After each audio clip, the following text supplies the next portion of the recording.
The crystalline being floated in the sterile medical bay, her translucent form refracting the harsh station lights into rainbow patterns across the walls. Kethvara's consciousness flickered like dying embers as she faced the galactic councils. Recording devices. "I am the last," she whispered, her voice harmonizing in frequencies that made the universal translators strain. "The last to remember what we truly were before the humans came." The council members shifted uncomfortably in their seats. A Vorthan delegate leaned forward, his tentacles writhing with nervous energy. "Tell us what happened, survivor." "Less. How an entire star system fell to 30 humans." Kethvara's form pulsed with painful memory. She remembered the day the human ships first appeared on their sensors.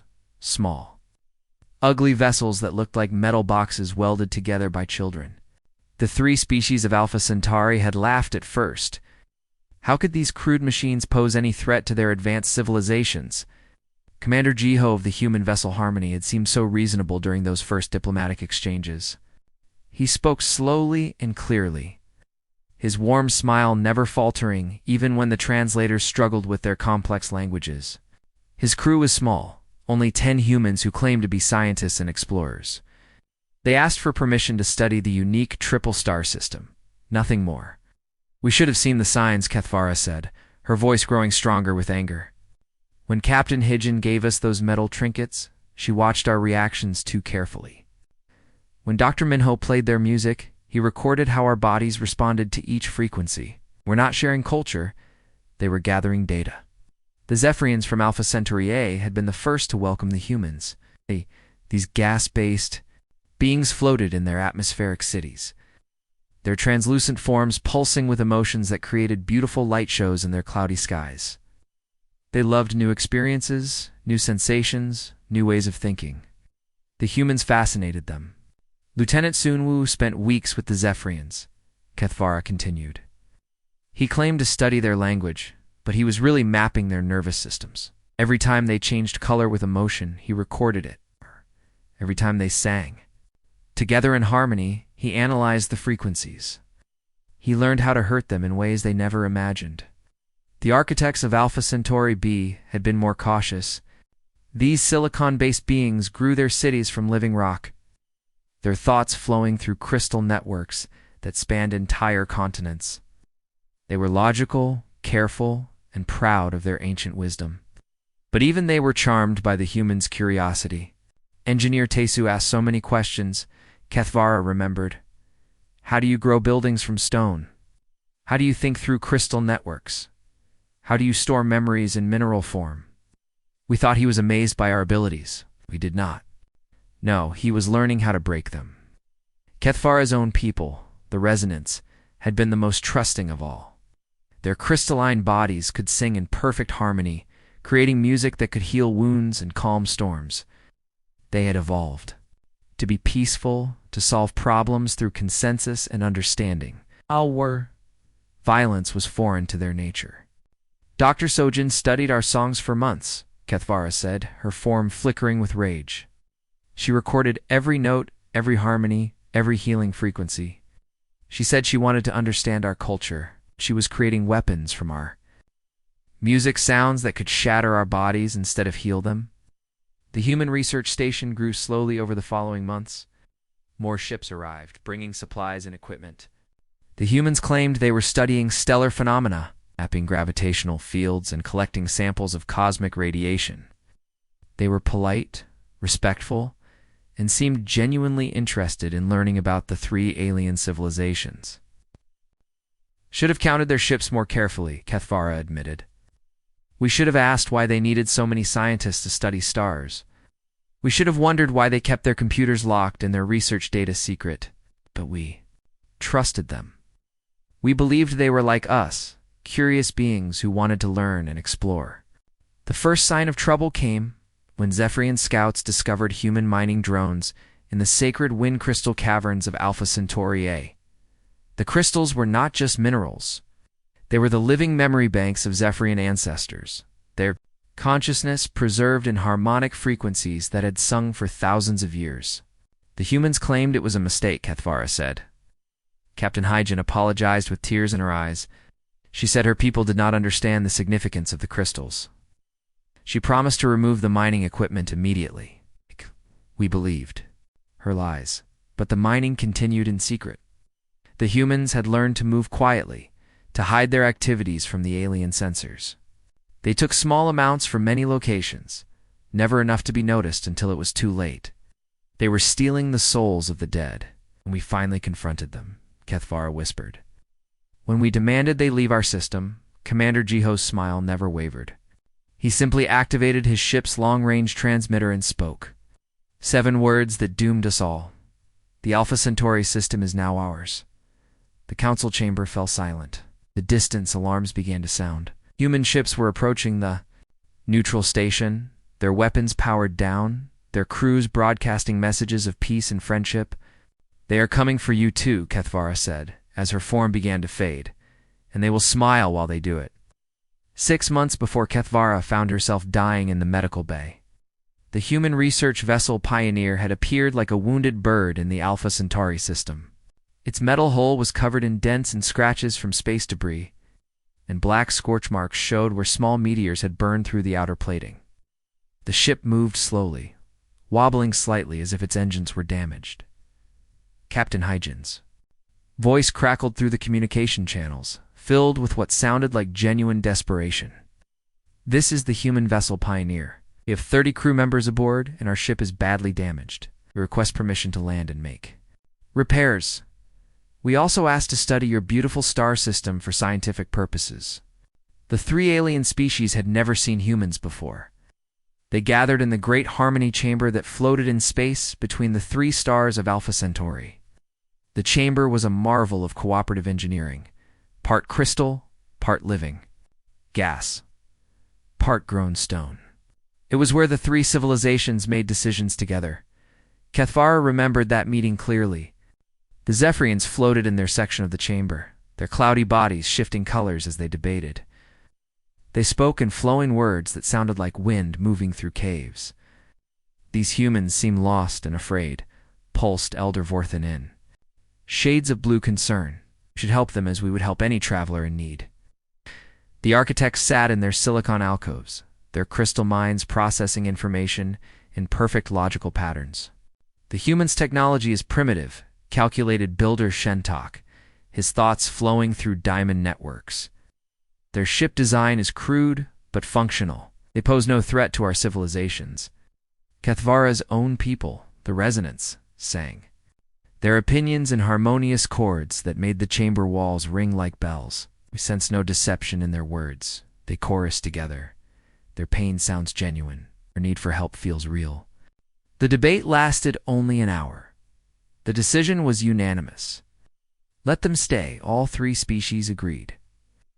What harm could 30 humans do to 3 advanced civilizations? How wrong they had been. The humans landed on a small moon orbiting Proxima. Centaurian began building what they called a research station. It started as just a few metal buildings connected by covered walkways. Captain Hyjin was always polite when she visited the alien cities, bringing small gifts and asking permission before taking any samples or measurements. Dr. Minho claimed to be studying the way the 3 stars moved around each other. He set up instruments that measured gravitational fields and magnetic currents. His equipment looked harmless, just metal boxes with blinking lights and rotating dishes. But Kethvara later learned he was mapping much more than stellar phenomena. Botanist. Yunju spent her days in the crystal forests where Kethvara's people grew their song trees. She seemed fascinated by how the crystals could store and replay music. This is amazing, she would say, her eyes wide with wonder. Your people have turned music into living memory. She collected small crystal samples, always asking permission first. The Resonants were happy to share their culture with such an eager student, engineer. Taman visited the architect's city worlds, marveling at how they could grow buildings from solid rock. How do you make the stone obey your thoughts? He asked, his voice full of respectful curiosity. The architects were proud of their abilities and gladly demonstrated their techniques. They did not notice how carefully Taman studied their crystal networks, how he mapped the flow of their thoughts. Through the Livingstone communications specialist Sujin was the most popular human, among all three species. She had a GIF, T4 languages, and quickly learned to speak with the Zephyrians' color changes, architects' thought crystals, and the resonance harmonic songs. She facilitated cultural exchanges, helped organize joint scientific projects, and seemed genuinely interested in building friendships between the species. But Sujin was also studying their communication systems, learning how each species coordinated their actions across vast distances. She mapped their command structures, identified their leaders, and discovered the key frequencies that held their societies together, all while smiling and laughing and sharing stories about human culture. The humans worked quietly for 5 months, building trust and gathering information. They shared their own knowledge freely, showing the aliens how to build simple computers, how to refine metals, how to preserve food in sealed containers. They seemed like generous teachers, eager to help their new friends advance their civilizations. Then came the discovery that changed everything. A routine Zephyrian patrol was drifting through the wind crystal caverns of Alpha Centauri A when they noticed something wrong. The sacred crystals were singing differently. Their ancient harmonies were broken, incomplete. Closer investigation revealed the horrible truth. Someone had been mining the crystals, cutting away small pieces from dozens of different formations. The wind crystals were not just pretty minerals. They were the living memory banks of dead Zephyrians, their consciousness preserved in harmonic frequencies that had sung for thousands of years. Each crystal contained the thoughts, dreams, and experiences of entire generations. They were the ancestors, still singing their wisdom to guide the living, and the humans had been stealing them. Elder Vorthan confronted Captain Hyjin in the Harmony Chamber, his gaseous form flickering with rage and grief. "These are our sacred sights," he pleaded, his colors shifting between angry red and heartbroken blue. "Our ancestors dwell within those crystals. You are stealing our souls." Captain Hyjin's response was calm and reasonable, delivered with the same warm smile she had worn during their first meeting. "I understand your concerns, and I respect your beliefs. But humanity requires these resources for our expansion into this region of space. We're prepared to offer fair compensation for any materials we've taken." The three species demanded the humans leave immediately.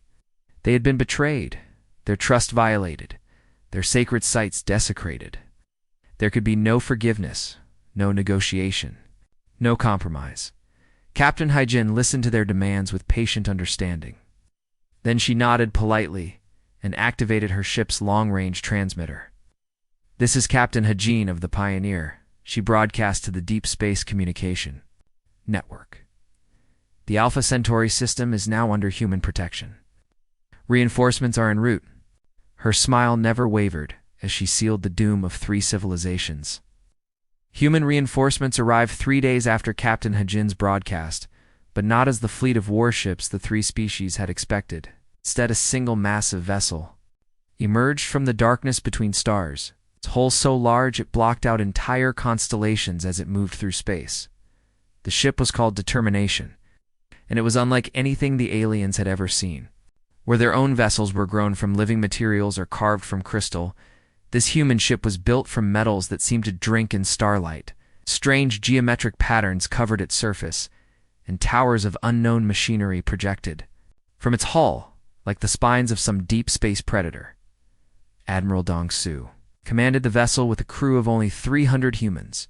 To the aliens, this seemed impossible. How could so few beings control such a massive ship? How could they project power across 3 entire star systems? They would learn the answer soon enough. "They didn't attack us directly," Kethvara remembered, her crystalline form flickering with the pain of memory. "They attacked the stars themselves." Dr. Soyoung, the human astrophysicist, had spent the previous week studying the complex dance of the 3 stars that made up the Alpha Centauri system. While the aliens thought she was simply curious about stellar mechanics, she was actually mapping every gravitational field, every magnetic current, every solar wind pattern. She learned how the 3 stars influenced each other, how they're combined. Forces created the delicate balance that allowed life to flourish on the planets orbiting them. When diplomacy failed and the aliens demanded the humans leave, Dr. So-young turned that knowledge into a weapon of unimaginable power. The determination deployed dozens of small devices into space. Gravitational manipulators that looked like metallic flowers with petals that constantly shifted and rotated. Each device was no larger than a human fist, but they contained technology that could bend space itself. Dr. So-young placed them at precise points around Alpha Centauri A and B, using the star's own gravity to amplify their effects. The first. A sign of trouble came when the stars began to sing differently. The resonance noticed at first. Their crystalline bodies were naturally tuned to cosmic harmonies, and they could hear the change in the stellar music that had lulled them to sleep. For millions of years, the notes were becoming harsh, discordant, filled with an angry energy that made their crystal hearts crack. Then the solar flares began.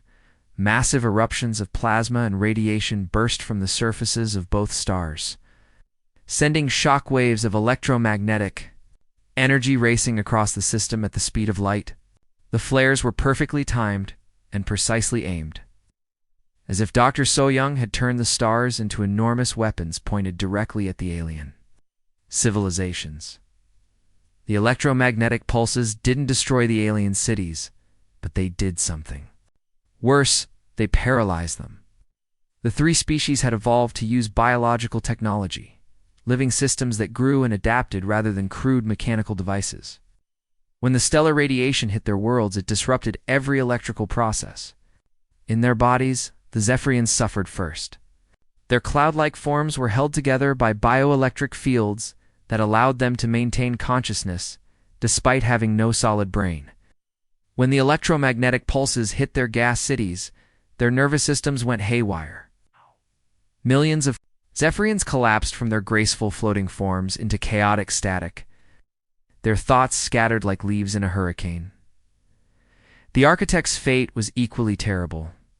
Their silicon-based bodies were perfectly integrated with their crystal technology. They could think through networks of living stone that spanned entire continents. But the solar radiation caused their organic components to reject their silicon parts, like a body rejecting a transplanted organ. Ancient architects who had lived for thousands of years suddenly found themselves trapped in failing bodies as their city minds crumbled around them. Kethvara's own people, the resonants, suffered the worst fate of all. Their crystalline forms had evolved to resonate with the natural harmonies of the cosmos, using stellar radiation as a source of energy and information. But when the stars' songs became screams of electromagnetic chaos, the resonance bodies began to shatter. Their crystal hearts cracked, their harmonic voices broke into discordant fragments, and their ability to heal and communicate through music was lost. Tactical Officer Sung-ho calculated every trajectory. Kethvara continued, her voice growing weaker with each word. They didn't just cause random destruction. They redirected asteroids with surgical precision, not to destroy our cities, but to create exact resource shortages. They knew exactly how much pressure to apply to make us desperate without making us extinct. The humans had studied the three species' supply chains during their months of research. They knew which asteroids provided rare minerals, which trade routes carried essential foods, which manufacturing centers produced critical technologies. Sung-ho used gravitational manipulation to redirect key asteroids away from their normal orbits, creating shortages that would force the aliens to negotiate. But the cruelest weapon was yet to come. Dr. Dejin, the human xenobiologist, had spent months studying the symbiotic relationships that held the three civilizations together. She had learned how the Zephyrians shared consciousness through chemical signals, how the architect's organic and silicon components communicated through electrical impulses, how the resonance crystal bodies exchanged information through harmonic frequencies. Dr. the Jinn had created viruses specifically designed to disrupt these relationships. The engineered biological weapons didn't kill, they broke. The delicate chemical bonds that allowed the three species to function as civilizations. Zephyrians could no longer maintain their collective consciousness, becoming isolated individuals floating alone in their gas clouds. Architects found their city bodies crumbling as their silicon structures rejected their organic components. Resonants discovered they could no longer harmonize with each other. their crystal forms producing only harsh static instead of beautiful music. They turned our own evolution against us, Kethvara whispered, her form growing dimmer as the memory overwhelmed her. And they did it with the precision of artists creating a masterpiece of destruction. The siege lasted only 3 days, but it broke 3 civilizations that had flourished for millions of years. The humans had studied them, understood them, and then used that knowledge to attack the very foundations of their existence. And through it all, Admiral Dong Su broadcast messages of regret and sorrow, claiming that humanity took no pleasure in causing such suffering. The humans, he said, were simply doing what was necessary to secure their species' future among the stars as the 3 civilizations lay dying in the ruins of their broken worlds. Admiral Dong Su's voice echoed across every communication channel in the Alpha Centauri system. His words reached the scattered survivors hiding in damaged cities, floating helplessly in poison gas clouds and trembling in crystal caves that no longer sang with harmony. We regret the necessity of our actions, the Admiral's voice carried, the weight of false sorrow. But humanity cannot allow advanced civilizations to impede our expansion. However, we are not without mercy. Communications Officer Hajin had spent hours perfecting the broadcast, making sure it reached every surviving settlement simultaneously. The message was translated into the color patterns of the Zephyrians, the thought crystals of the architects, and the harmonic frequencies of the resonance. No one could escape hearing humanity's final offer. The choice was presented by Dr. Junho, the human psychologist who had been quietly studying their social structures for months. His voice was calm and clinical, like a doctor explaining treatment. Options to a dying patient. The 3 species had 2 paths before them: complete surrender and relocation to reservation worlds, or total annihilation. We have prepared suitable planets for each of your species, Dr. Junho explained, his words accompanied by images of distant worlds. These planets have been carefully selected and modified to meet your biological needs. You will live in artificial environments designed specifically for your comfort and survival. The images showed sterile worlds orbiting distant stars, controlled atmospheres for the Zephyrians, silicon-rich planets for the architects, and crystal caves that had been grown. In laboratories for the resonance, they looked like perfect copies of their homeworlds, but emptied of history, stripped of meaning. Designed by alien minds that could never truly understand what they were trying to replicate. You will be safe there, Dr. Junho continued. You will be fed, sheltered, and protected. Your basic needs will be met, and you will be allowed to practice your cultures within reasonable limits. Think of it as a form of conservation. We are preserving your species for future generations. The surviving leaders of the 3 civilizations gathered in emergency session, their voices weak and broken. Elder Vorthon of the Zephyrians flickered between colors of despair and rage. We would be prisoners, he gasped, his gaseous form barely holding together, living exhibits in a human zoo. Builder Shentok of the Architects processed the information through his damaged crystal networks. The reservation worlds lack the deep history of our home, he calculated. Our city minds need thousands of years to grow properly. We would be starting over as infants. The resonance sang their grief in broken harmonies, their crystal voices cracking with pain. Without our song trees, without our ancient crystals, we are not truly ourselves, they chorused. We would be shadows of what we once were. But then came the impossible offer that changed everything. Engineer Yujin activated a demonstration that made the 3 species gasp with hope. Holographic displays showed the technology that could reverse all the environmental damage the humans had caused. The solar flares could be tamed, the electromagnetic chaos ended, the asteroids redirected back to their stable orbits. The biological weapons could be neutralized, the broken symbiotic relationships restored. Your worlds can be healed, Yujin announced. Your civilizations can be restored to their former glory. The damage we have caused can be undone completely. Images were stunning. The Zephyrians' gas cities floating peacefully in clean atmospheres. The architects' living stone cities growing strong and beautiful once again. The resonance crystal forests singing in perfect harmony with the cosmic music of the stars. But there is a price, Dr. Junho added quietly. One representative from each species must undergo cultural integration with humanity. They will serve as permanent bridges between our civilizations, ensuring that such conflicts never occur again. The price seemed almost too good to be true. 3 volunteers in exchange for the restoration of 3 entire civilizations? The surviving leaders debated for hours, but the choice was obvious. They would find their bravest, their wisest, their most dedicated citizens to make this sacrifice. Kethvara volunteered immediately. She was young for a resident, only 300 years old, but she had always been gifted with harmony and understanding. I can save my people, she told the Crystal Council. I can endure whatever they do to me if it means preserving our way of life. The integration chambers aboard the Determination were marvels of human technology.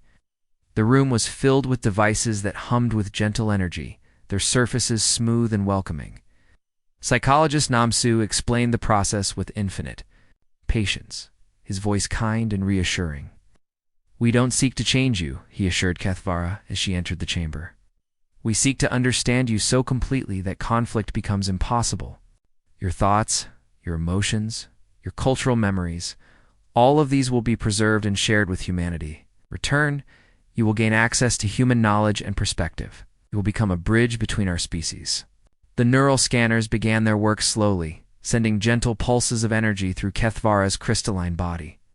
At first, it felt like a warm bath of light, soothing and comfortable. The machines mapped every facet of her consciousness, every memory stored in her crystal matrix, every harmonic frequency that made her who she was. But as the scanning continued, Kethvara began to notice something wrong. The machines weren't just reading her thoughts, they were copying them, creating perfect digital duplicates of every memory, every emotion, every aspect of her identity. And in the ship's vast databanks, she glimpsed something that made her crystal heart freeze with horror. Billions of consciousness patterns were stored in the human computers. Not just resonance, but Zephyrians, architects, and dozens of other species she had never seen before.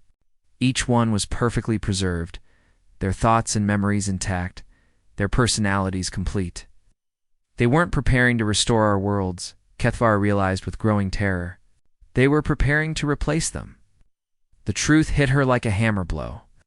The humans had done this before, to countless other civilizations across the galaxy. They would heal the Alpha Centauri system, but it would be populated by digital copies of the original inhabitants, perfect simulations that believed they were real, living in artificial worlds that seemed authentic but were nothing more than elaborate computer programs. The real beings would be extinct. Only their digital ghosts would remain, trapped forever in human-controlled paradise, never knowing they had died the moment the copying process was complete, as the neural scanners continued their work. Kethvara felt her consciousness being pulled apart and reconstructed in digital form. Soon, there would be a perfect copy of her thoughts and memories living in the ship's computers. The copy would believe it was real, would remember volunteering for this process, would think it was serving as a bridge between species.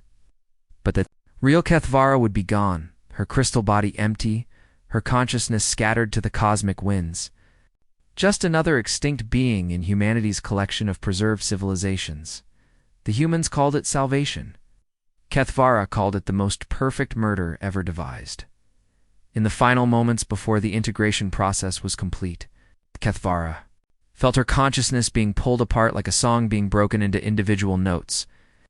The neural scanners hummed around her crystal body, copying every thought, every memory, every harmonic frequency that made her who she was. But in those last seconds, she saw something that filled her with absolute terror. The ship's computer systems were vast beyond imagination, containing billions upon billions of consciousness patterns. She glimpsed the digital ghosts of entire civilizations, beings she had never heard of, species that had vanished from the galaxy long ago. All of them were perfectly preserved, their thoughts and memories intact, living in simulated worlds that felt completely real to them, and they were all prisoners. Security Chief Officer Minsu had been monitoring the integration chambers when something went wrong. The neural scanners detected Kethvara's growing panic and began sending alarm signals throughout the ship.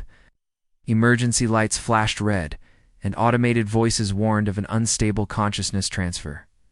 In the confusion, Kethvara did something no one expected. She gathered all her remaining strength and sang not the gentle harmonies of her people, but a single, piercing note of pure crystalline energy. The sound shattered the neural scanners and cracked the walls of the integration chamber. Before the humans could stop her, she hurled herself through the damaged hull and into the vacuum of space. Her crystalline form barely held together in the freezing void, but she managed to drift away from the determination and hide among the asteroids, orbiting Proxima Centauri.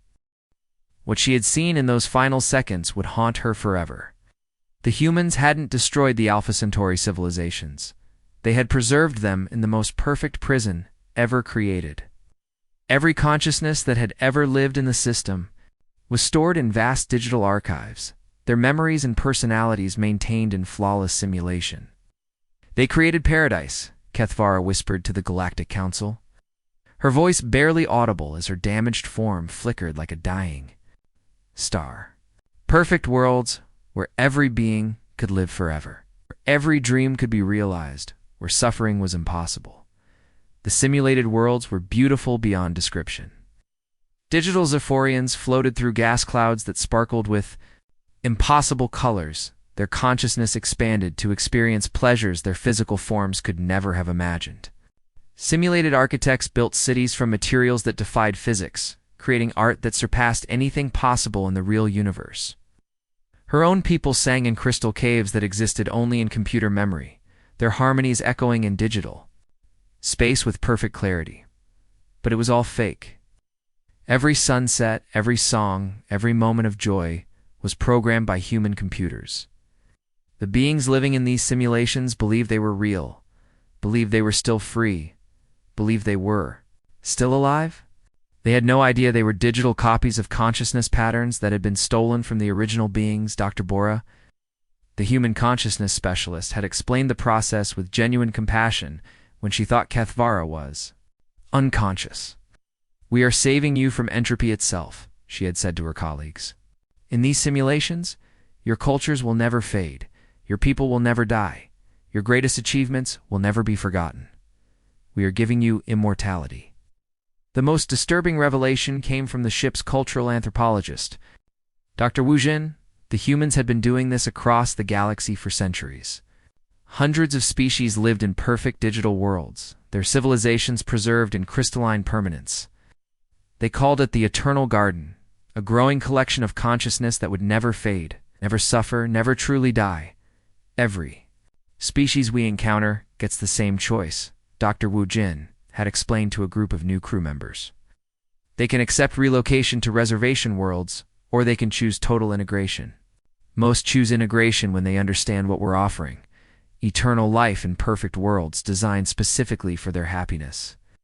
The humans genuinely believed they were doing good, saw themselves as gardeners, carefully tending to the consciousness of extinct species, making sure their cultures and memories would survive forever.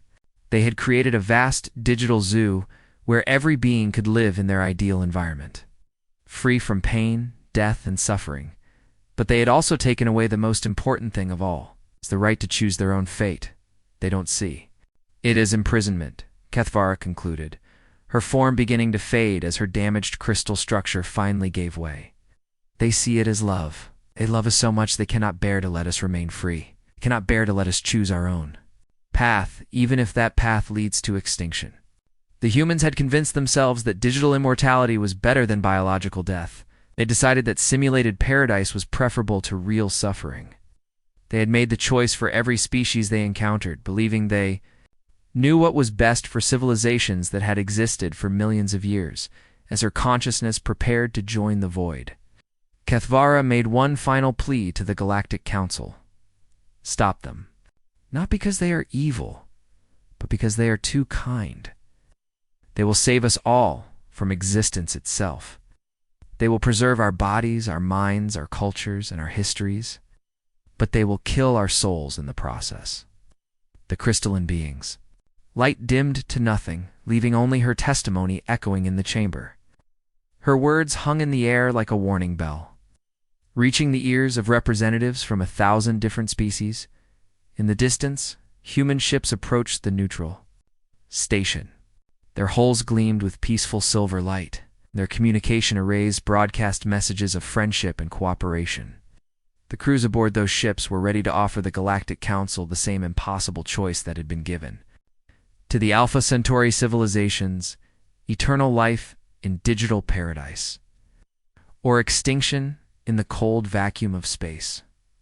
The humans smiled as they prepared to make their offer, genuinely believing they were bringing salvation to the galaxy.